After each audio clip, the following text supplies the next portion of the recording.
Good evening. Absolutely delighted to be joined. I guess we can officially say this is now the postseason. All the World Championship stuff and all is over for us. So delighted to be joined by Belfast Giants number 35, Andrew Dickson. How are you, Dicko?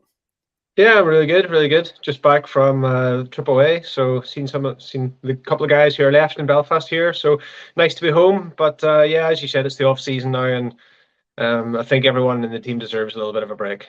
Does it just we're back to recording podcasts. There's still a bit of daylight outside. It's starting to heat up. It's hard to believe that it's almost a year. It's May now, but like August, guys started coming in for this season back in August for the CHL, sort of starting at the start of September.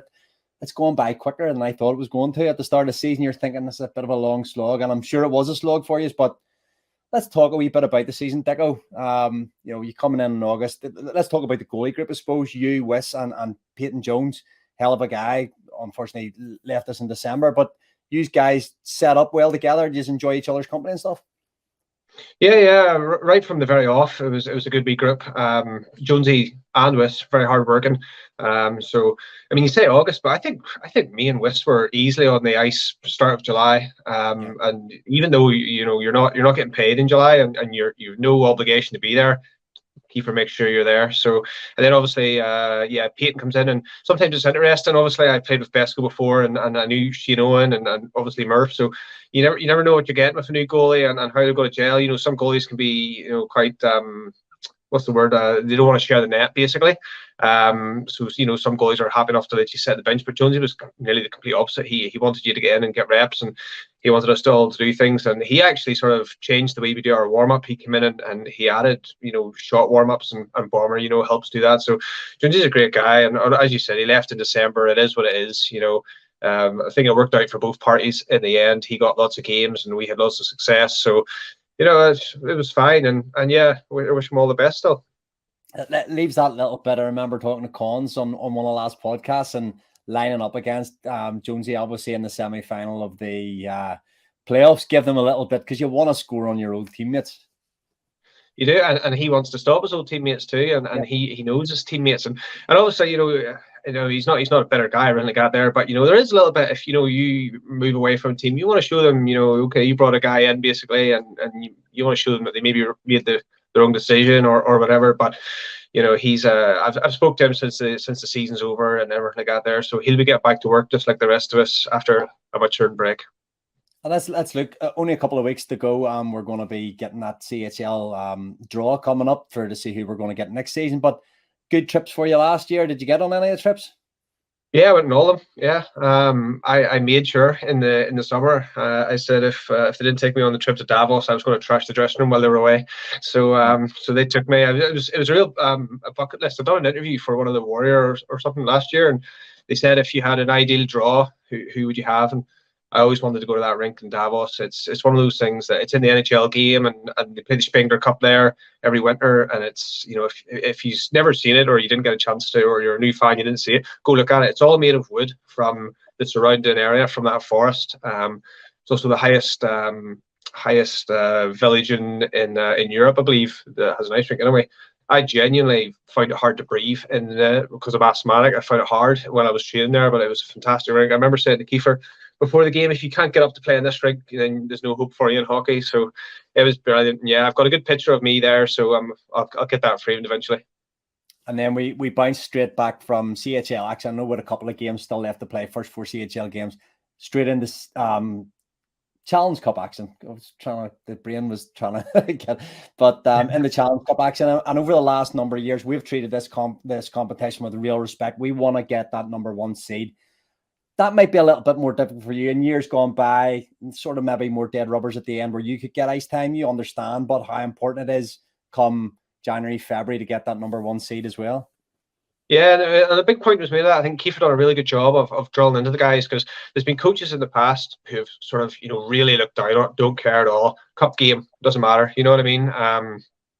And yeah, it was good. Obviously, I got some games in it and things like that there. But, it's a banner at the end of the day. You can go home, with a trophy. And, you look at Fife, they took it very seriously because obviously, that's a real shot for them to get a little bit of a banner and a big night. And even though, it didn't go their way, they had a bit of a Cinderella story. And I was really, really impressed with Fife's run. And yeah, I think more teams should take it seriously. I mean, theoretically, I know we don't win it, and we have this year, but it is a hard competition to win, and we didn't have an easy route. I know we have the Scottish teams, but then we had to play Guildford, we had to play Nottingham, so yeah, it's a good one. It's always a good night, and I suppose ever since it's changed. It used to be a host, and now that you're the top seed, you get it at home, and it's both those Challenge Cup wins at home have been fantastic, like memories for everyone.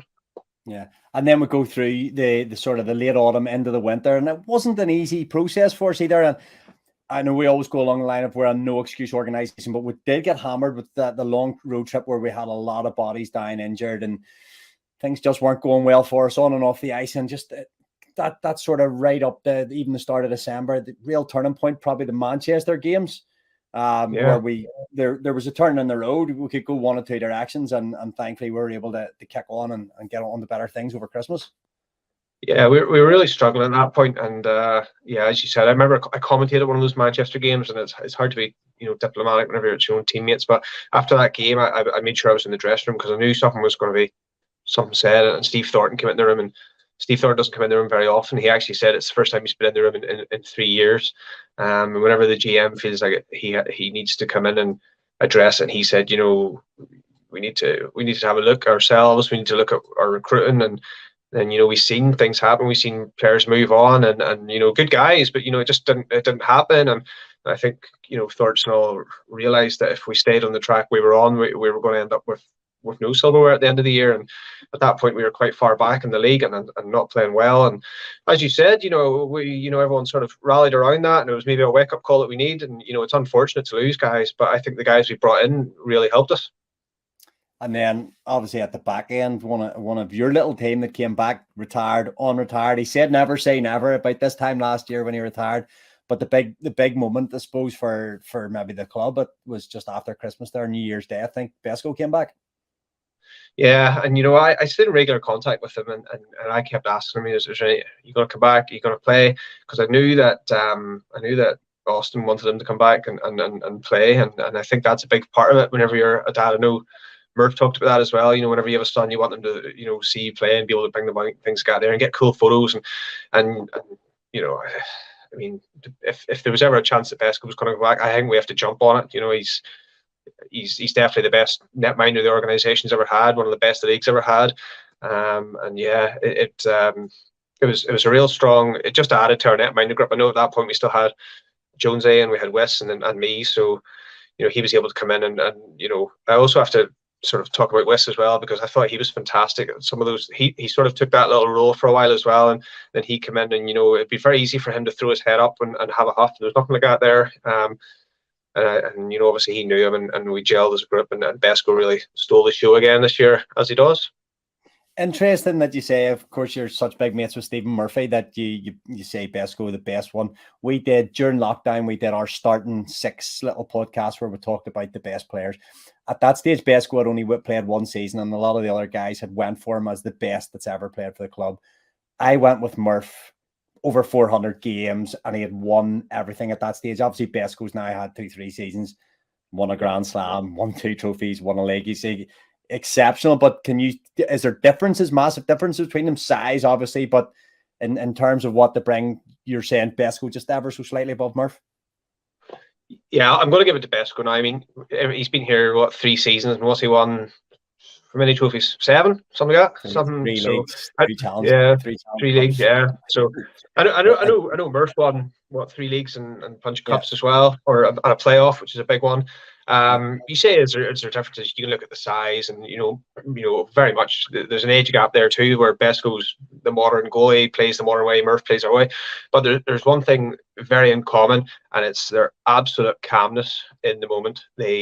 You could literally have a conversation with Besko about anything, about a video game, about golf in the middle of a game, and he'd be laughing. And linesmen, like I was talking to Vitas, he was our co manager away with Aaron. He was talking about, I hope you bring Besko back, because you can go up and talk to him. He's never any problem. And Murph was like that as well. And you get our goalies like me. You can't do that whenever I'm in a game. I'm trying to think about myself, and you get goalies like that, and they want to be left alone. They're closing their eyes in the dressing room. They're doing all that nonsense. They're both so calm in the moment, which is, it makes the game easier for them. Let's go on to whatever it was, early March, and the Challenge Cup final, say, against Fife. another great memory, and I talk about it on the podcast from time to time, and you've mentioned as well, this game is about making memories and hanging banners, and we've got another one. Yeah, and that's it. Another banner. We won one. The one we won in Cardiff was great because we had a little bit of a trophy drought, and then we had the one against Guildford, and it was still great winning the trophy. And I'm not taking anything away from that, but the rink was half empty that night. Because we were both away teams, and in Cardiff, neither team from Wales, and whenever you can get it at home, like people were scrambling for tickets. And I know our ticket sales were good anyway, but that was always going to be a sellout. And then, I have family there, so they're all buzzing, and you get people who maybe haven't come in a while, and, it's a real atmosphere. And, obviously the Fife fans, it was a real Cinderella for them, so they were having a great time too. And, obviously, whenever you can win it on the ice and you can bring out your friends and, you guys or guys in the organisation who maybe don't get to come to, every away game, get to come out and have their moment with the trophy, which is very deserved as well. So yeah, it's just memories on home ice. I don't know if you win it at home. The game that stands out to me most in my career is whenever we won it in 2011 at home. It was fantastic. It was just the best thing ever. Or 10 or whatever year it was. But yeah, so if you can win it at home, I just think it means so much more to have everyone there, your support group, and it's a big thing for everyone in the organisation. So it goes back to that number one seed, how important it is. Yeah, I'm getting goosebumps there, Dicko. It's funny how many players reference that 2011, whatever it was, Sheffield Steelers at home. Yeah. I think we ended up winning 5-1. Jeff Mason scores a worldly blue line slap shot. It's like everything set up. We scored early, so the pressure was off in the crowd. But it's funny just how many of the guys, Kiefer, etc., have all gone back to that one game. Must be a real key career moment. Yeah, because just the way we win leagues, apart from 2014, we've always had to come from behind and do it. And that I can remember like some like just a few things about the game. I can remember being behind the net celebrating with everyone. I can remember when we scored and Peaks was like beside me, like jumping up and down like a child on the bench. I can remember Robert Dowd tried to spin a rama on a penalty shot, and Mace was like, "What? What's he doing?" Like, and stuff like that there. But I also remember Kiefer kicked out of the zone, which was like a big play for him. But I think, we were under so much pressure, and if you look at the size of the teams then, and now, we didn't have a lot of spare bodies. So I remember we fought a little bit of injury. We lost some guys that year, and obviously it was my first sort of full year as a backup. So I really enjoyed that one. But yeah, I think it was just because we hadn't won it in a while, and then to do it at home is extra special. And then we'll go to the league where we were chasing Guildford. Everybody was waiting. We'd talked about it from September. We didn't think they had the depth to go, but they just kept winning.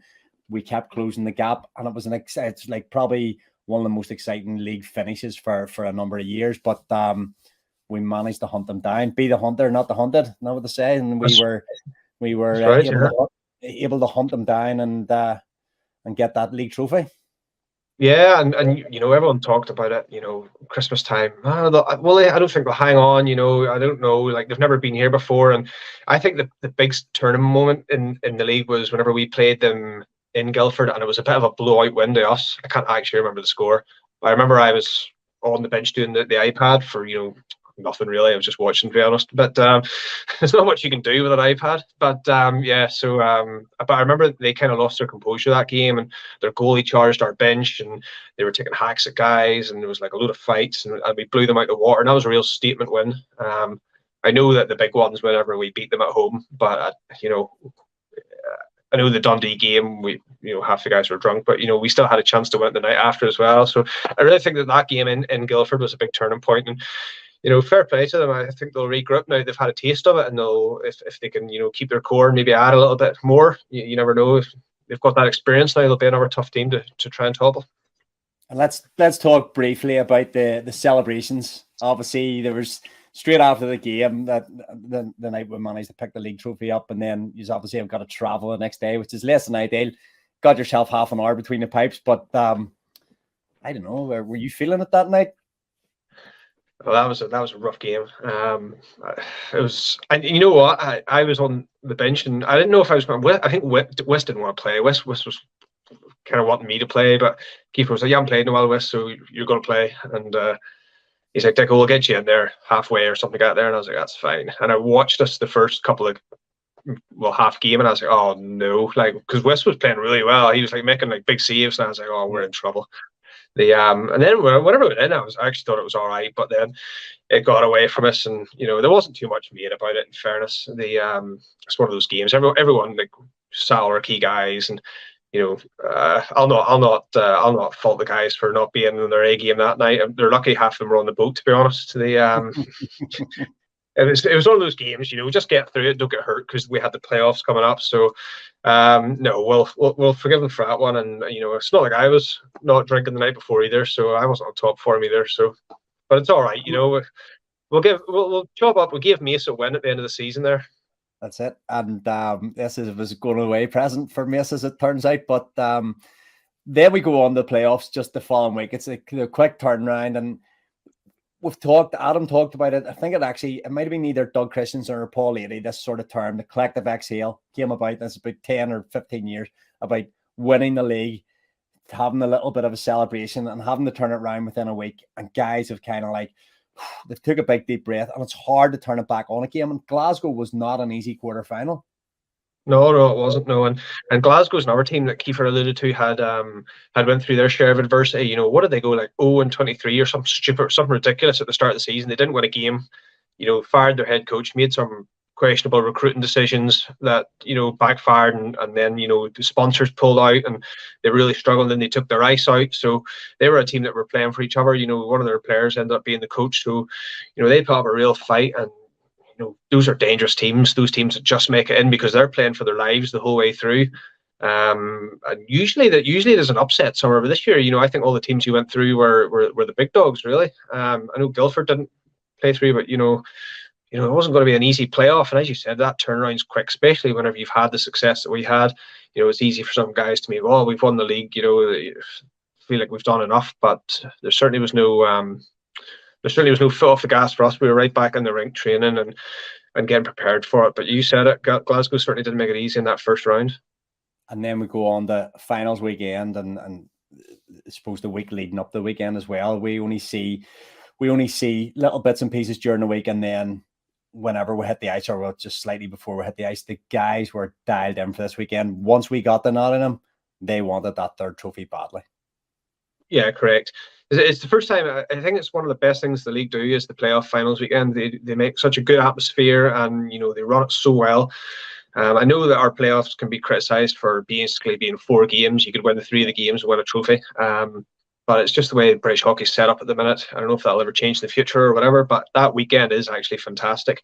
And the semi-final against, we played well against Nottingham, but they had their chances too. So yeah.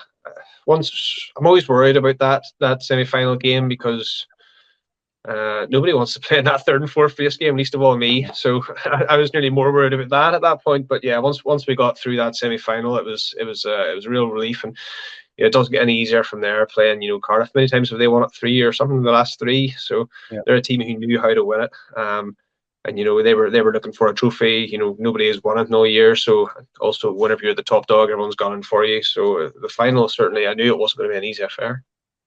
And a little bit of redemption, as you say. We obviously had Cardiff Devils. We've had them over a few playoff finals. A couple of years ago, Colin Shields hits the post apart. Ben Bounds is beaten width of a puck from winning it that year. Darcy Murphy obviously going out the previous year, and just different things just went against us. Last year didn't go so well for us in the final, but this year, we were up in the Giants box and 1-0 down. It's going right well into the second period. You could cut the atmosphere with a knife. I don't know what it must have been. Josh Roach just turned around to everybody and just went, "Calm down. We've got this. Calm down. Everybody just chill out. It's going to be okay." Yeah. And within about 2 minutes, we'd scored, and he just turned around and was like, "Told you."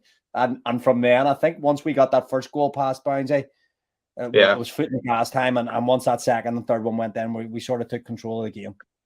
Yeah, I mean that's always the danger with those sort of short playoff series is that you could literally come against a hot goaltender who makes 2 or 3 unbelievable saves. You might hit a post, that could be the difference in 4 goals, obviously.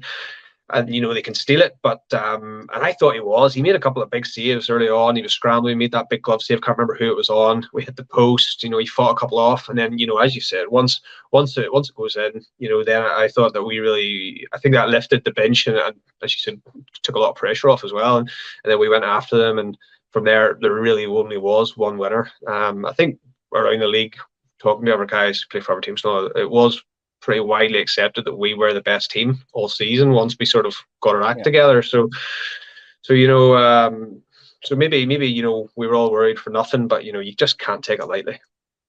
And that moment when the final, when Mark Cooper probably scores the empty netter, we know it's over, but those last 30 seconds or whatever around the bench were pretty exciting. But when that final hooter goes and Besko drops the bucket and the sticks and the gloves go up, it must be pretty exciting to be so closely involved with that. We're very privileged that we're just by the side watching in. It's like a dream come true stuff.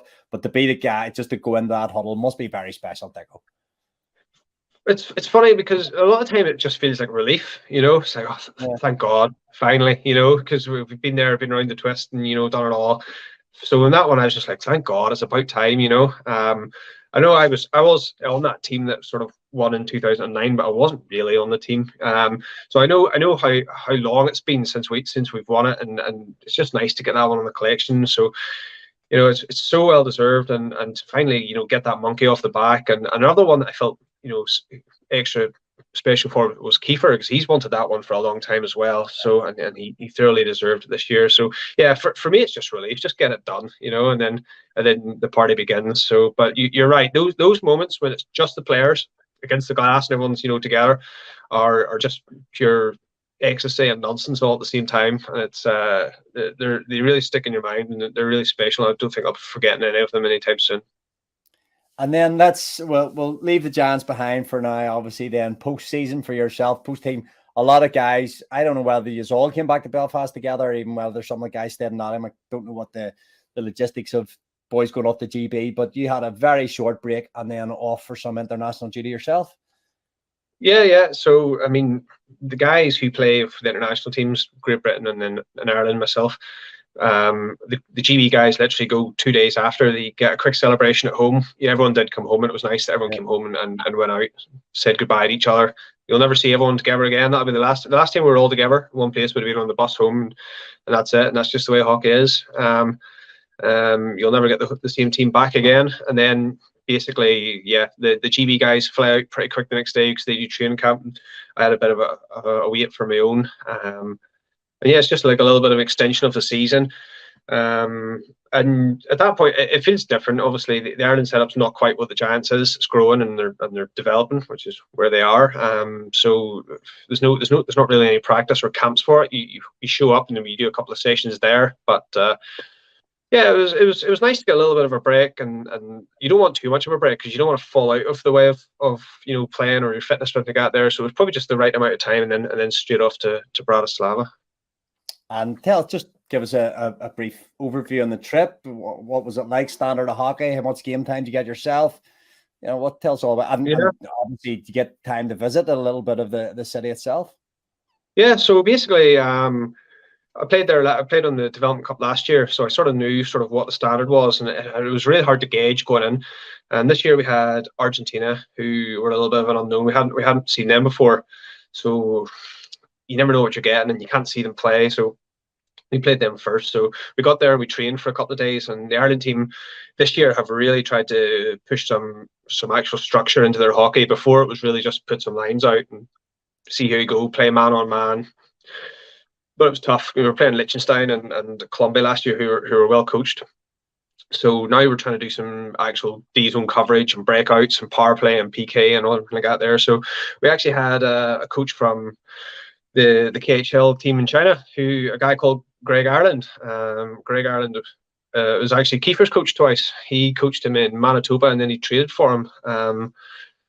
Took him to the coast as well, so he knew Kiefer very well. So I was speaking to him, and he knew Deese, who he used to be Cardiff's equipment guy. So I was chatting to him and things got there. And he's been coaching in the KHL. He used to be in the Red Wings organization. That's where he would have known Kiefer from Grand Rapids. So he has come in, and he was trying to teach him PK and teach him D-zone coverage and things like that there. And I wouldn't say that we're quite there yet with it.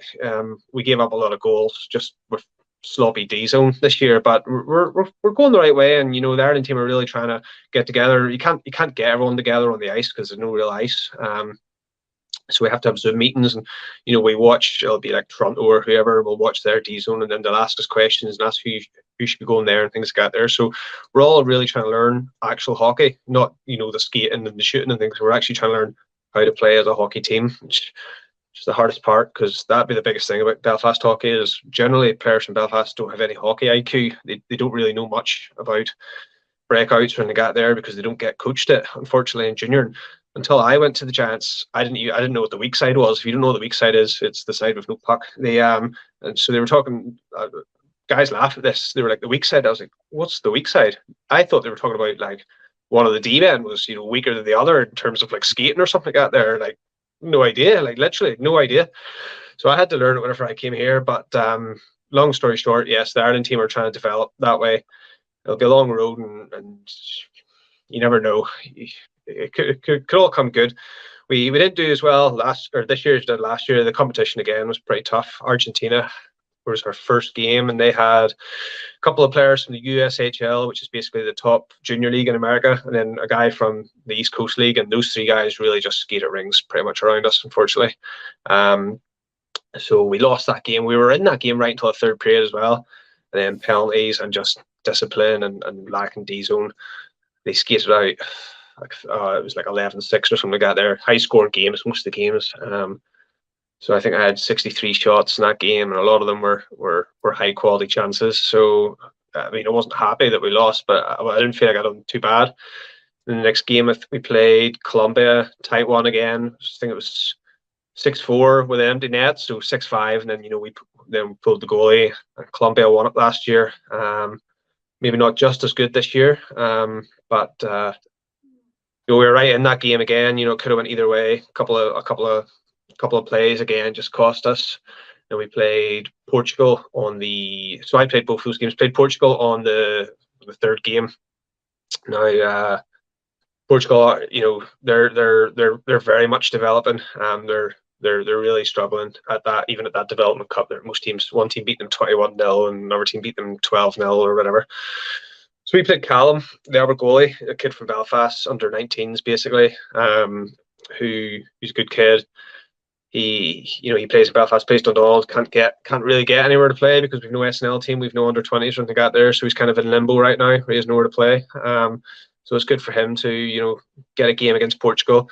I thought he'd done very well. He got scored on once, and it was a tip in front, something like that there. Not much he could do about it. I think they were maybe on the power play, actually. So it was good for him to get that, that first win for him for the senior Ireland team. I think he's played for the junior team before. So props to him. And then the last game was Liechtenstein, who won it. So we lost that one again by one goal, basically empty net, so another tight game, and they sort of barred us a bit as well.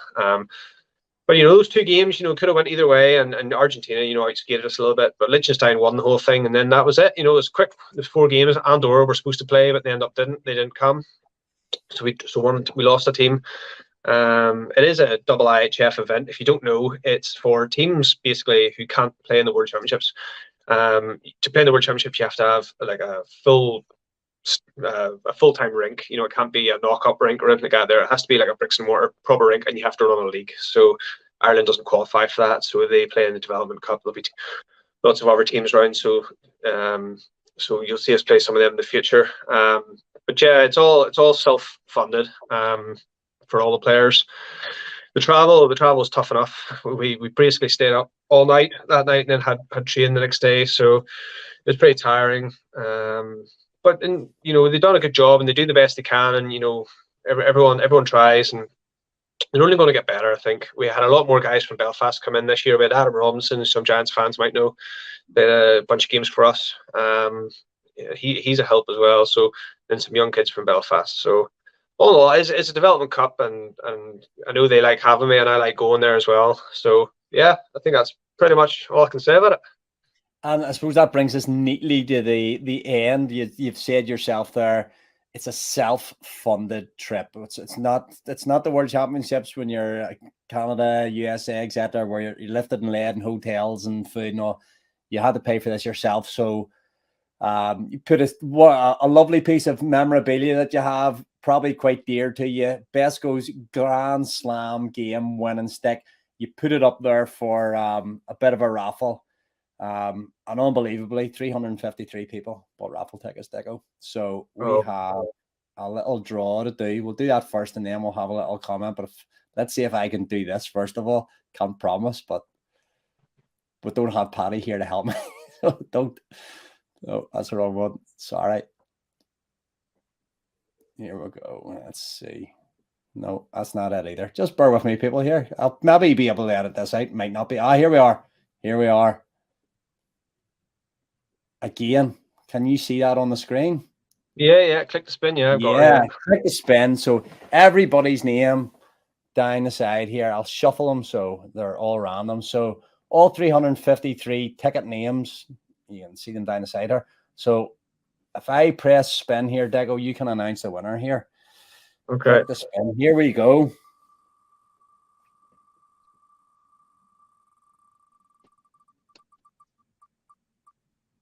Oh, it's tense.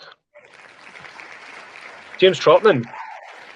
There you go. James Trotman. We will organize. I don't know how to come back yet, Deco. I'll be back in a minute.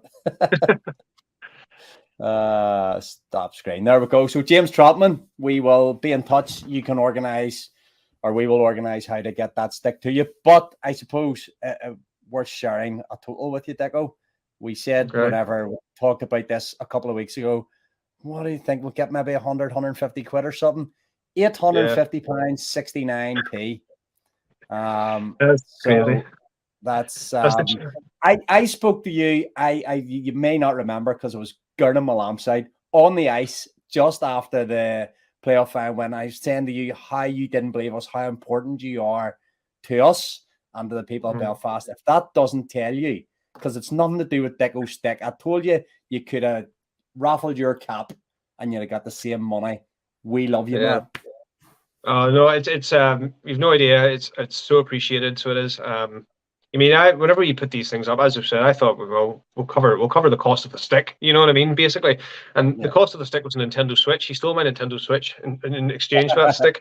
So but that just says everything about the Belfast Giants fan base and people who support me to play hockey. So special to me, and it is so appreciated. So it is. You've no idea how much it means to me. So thank everyone who entered. And thank you guys for helping me out as well. It means so much. Deco, the 2022-2023 season has been one heck of a ride, and that's it in the books. Team Ireland duty done. So let's I'm sure we'll talk over the summer, but enjoy what little break you get because it'll not be too long. I'm sure you'll probably be on the ice over the summer, but it'll not be too long. The bodies are starting to roll back through the drawer and that CHL training getting underway. Yeah, I'm looking forward to it. Hopefully, I haven't signed it or here yet, but I'll beg Kiefer and see what he says. But yeah, well, as I said, you guys are going to be busy over the summer with all the signing announcements and everything out there, so there'll be plenty for the Giants fans to keep their eyes on. And I also think that I noticed today that the Giants got nominated for an award, European award. So it just shows you, those sellout games and the show that we put on and the team that's been on the ice this year and our fan base and all. It's all been one collective. It's been absolutely amazing. So it has been a fantastic season, and I know all the boys are so appreciative and so thankful. And anyone who's not come back loved their time at Belfast, and most of it comes down to the fan base. So being so amazing to each player. Deco, enjoy the summer. Yes, you too. I'll see you soon.